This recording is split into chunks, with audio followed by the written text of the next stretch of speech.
Avant son ministère public, le Seigneur Jésus fut d'abord baptisé. Ceci signifie qu'il accomplit son ministère de 3 années et demie, sur le principe de la mort et de la résurrection. Le principe de la chair n'était pas agissant dans l'œuvre de sa vie. C'est pourquoi nous pouvons intituler cette période de 3 années et demie la vie de la croix. Le Seigneur Jésus ne faisait rien de son propre chef. Il faisait toujours la volonté de celui qui l'avait envoyé. Il ne faisait pas seulement la volonté du Père, mais il attendait pour l'accomplir le moment choisi par le Père. Jean 7, 6 et 10. En tentant le Seigneur, Satan voulait le séduire et le faire agir hors d'une directive de Dieu, c'est-à-dire hors de sa volonté, l'inciter par exemple à changer les pierres en pain. Mais le Seigneur a répondu, « L'homme ne vivra pas de pain seulement, mais de toute parole qui sort de la bouche de Dieu. » Matthieu 4, 4.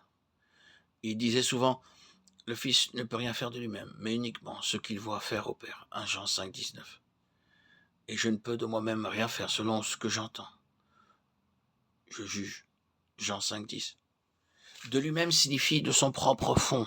Satan tente souvent les personnes, les poussant à s'examiner sur le bien fondé de leur salut. Salut confirmé par Dieu. De même, Satan voulait amener Christ à prouver qu'il était réellement le Fils de Dieu, alors que ce témoignage avait été apporté lors de son baptême. La crucifixion du Seigneur était en plein accord avec la volonté de Dieu, car il pria ainsi dans le jardin. Toutefois, non pas comme moi je veux, mais comme toi tu veux. Et, mon Père, s'il est possible que cette coupe passe loin de moi. Toutefois, non pas comme moi je veux, mais comme toi tu veux. Matthieu 26, 39, 42. Et enfin, en parlant à Pierre, il dit, « Ne boirai-je pas la coupe que le Père m'a donnée à boire ?» Jean 18, 11. Sa capacité d'accepter la croix a été le moteur de sa victoire. La victoire signifie donc pour nous ne pas se laisser ébranler par les forces extérieures ou intérieures.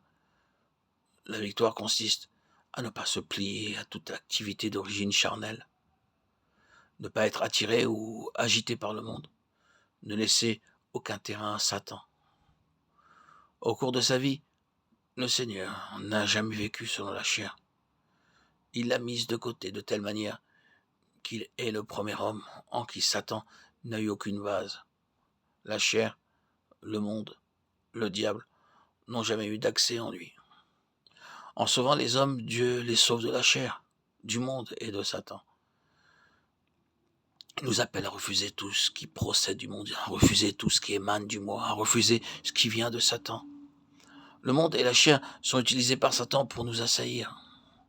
Seuls ceux qui sont véritablement spirituels sont attaqués directement par lui.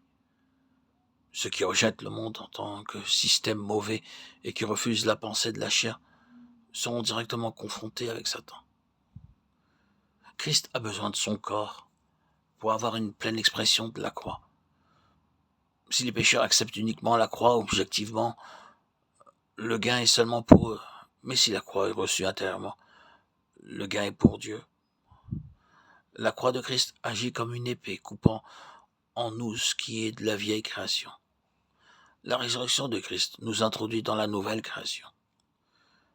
La victoire de Christ, avec sa crucifixion, met de côté toute l'ancienne création. Sa résurrection nous fait entrer positivement dans un nouveau commencement. Son ascension nous fait acquérir une position de victoire.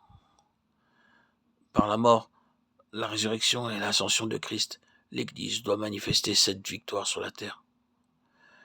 La croix doit être plantée au centre de nos vies. Notre responsabilité aux yeux de Dieu est de laisser la croix retrancher ce que nous savons appartenir à la vieille création.